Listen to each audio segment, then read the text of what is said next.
Madalas ka bang nakakakita ng mga ganitong klaseng questions sa Facebook? Alam mo ba na most ng mga nagbibida-bida dyan, mali-mali naman yung sagot? So, kung gusto mong ma-impress yung mga classmates mo, pati yung teachers mo, sama mo na rin si mommy and daddy, pati yung mga titos at tita mo dahil tama ang sagot mo, okay, panoorin mo na tong video na to. By the way, I am your classmate Mykene, and this time pag-usapan natin yung Order of Operations or PMDAS. Sa palang paalala, ang mag-subscribe ay makaka 100 sa kanilang quiz. At ang mag-skip naman ng ads ay mawawala ng internet for 3 days. Ready ka na? Tara, perfectin na natin yung quiz mo.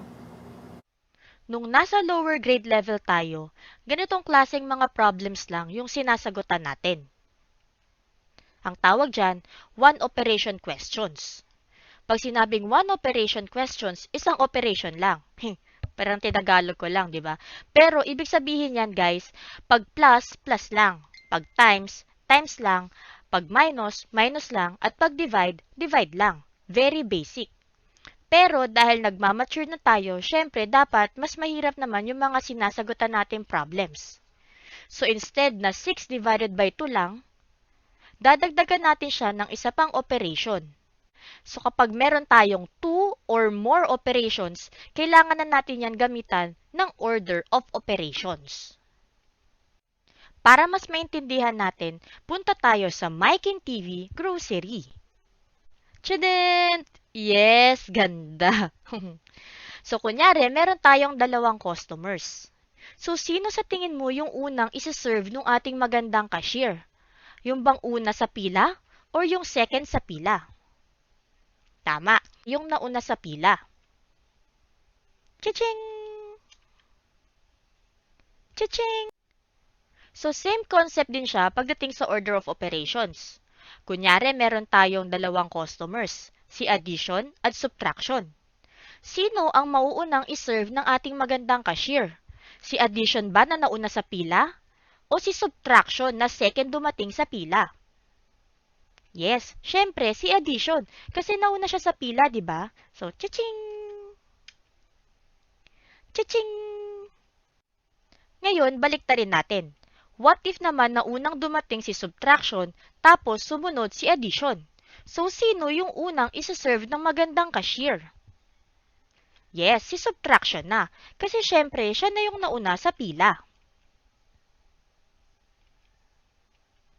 So, when it comes to order of operations, we have to work from left to right kung ang given ay addition at subtraction lang. Let us have our first example. 7 plus 3 minus 2 plus 4 minus 8. Since sa given natin, lahat yan plus at minus lang, then we can work from left to right. Take note ha, yung pag-work from left to right ay pwede lang gawin kung ang given ay addition at subtraction lang. So in this case, di ba, from left to right, ang mauuna dyan ay yung plus sign, which is 7 plus 3. So una natin yan sagutan. 7 plus 3 is 10. Then the rest, i-bring down lang natin. So we have minus 2 plus 4 minus 8. Ulitin natin. Working from left to right, ang uunahin natin ay yung subtraction. So 10 minus 2, which will give us 8. Then, bring down lang tong natira. So we have plus 4 minus 8. From left to right ulit. 8 plus 4 yung gagawin natin. So that is 12. Then, bring down itong minus 8. And finally, 12 minus 8 is 4. So, our final answer is 4. Ngayon, kung mapapansin mo itong ating solution, pantay-pantay yung equal sign. At para siyang nakabaliktad na triangle. So, yan yung magiging magandang basis mo kung maayos yung pagkakasulat ng solution mo. Paano naman kung si multiplication at division yung customers natin? Siyempre, ganun pa rin. Mauuna si multiplication kasi una siyang dumating sa pila. After nun, si division naman. So, kung sakaling una naman dumating si division compared kay multiplication, then siyempre, siya yung una nating isa-serve.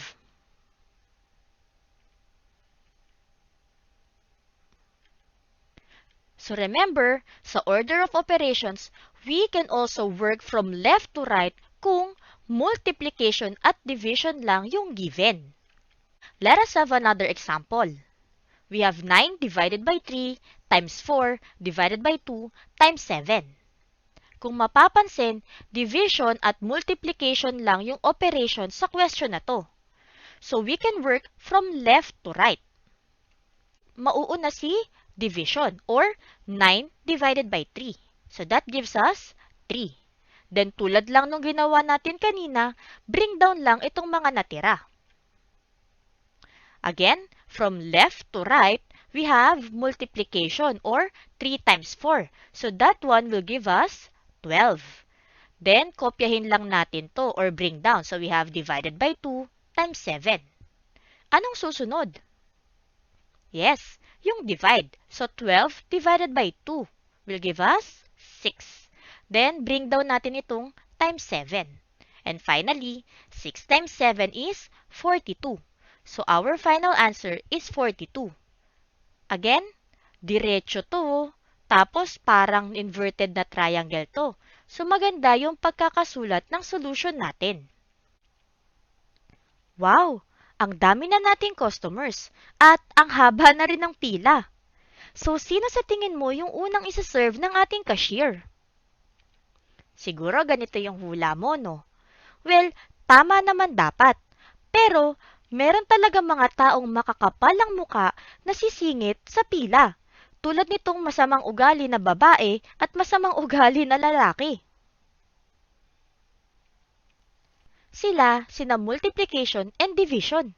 Singit ng singit yan sa pila. Yun namang mababait na bata ay sina addition and subtraction. Sumusunod sila sa batas. Gawin nating operations. Sino sa tingin nyo yung unang isa-serve ng ating cashier? Alam na natin na makapal yung muka ni multiplication at division, so sisingit sila sa pila. Therefore, ito na yung bagong order nila. So tandaan, in order of operations, we have to perform multiplication and division before addition and subtraction. Pagkatapos nun, pwede na tayo mag-work from left to right. Let us have some examples. First, we have 6 minus 2 times 3 plus 4. Kung mapapansing mabuti, hindi na ito addition at subtraction problem lang. Meron na siyang kasamang multiplication, so we cannot work from left to right. Instead, we have to perform multiplication and division first before addition and subtraction. So in this case, multiply muna kasi wala naman tayong division sign dito, di ba?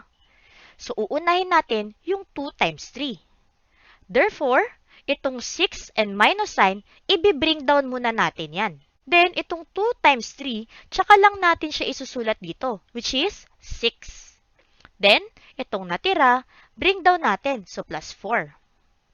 Since minus at plus na lang to, we can now work from left to right. So, from left, sisimulan natin sa subtraction or 6 minus 6, which is 0. Then, bring down plus 4. 0 plus 4 is 4. Therefore, our final answer is 4. Pansining mabuti. Isa pa. We have 30 divided by 5 minus 5 plus 9 times 3. Again, kombinasyon na naman ng maraming operations to. So, kailangan nating unahin yung multiplication and division before addition and subtraction. In this case, meron tayong 30 divided by 5 at 9 times 3. Remember dun sa pila kanina? Kahit pala singit sila, hindi nila kayang singitan yung kapwa nila maniningit. May sense ba? Pero in short, uunahin natin yung 30 divided by 5. So we have 6. Then the rest, bring down lang natin. So we have minus 5 plus 9 times 3. Then, pwede na tayo mag-proceed sa multiplication. So, ito i-bring down lang natin. We have 6 minus 5 and don't forget the plus sign.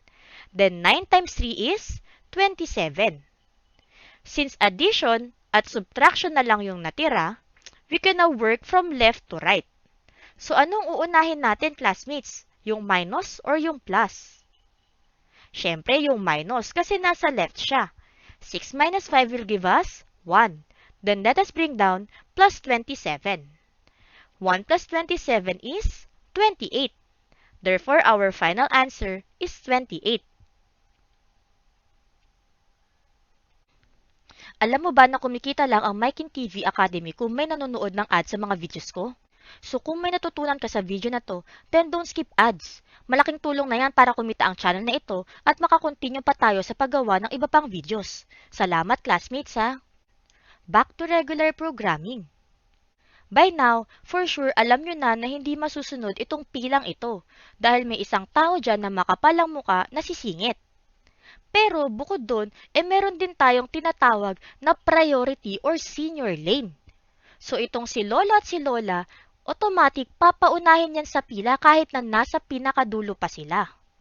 Pagkatapos nyan, tsaka lang pwedeng makasingit itong malditang bata.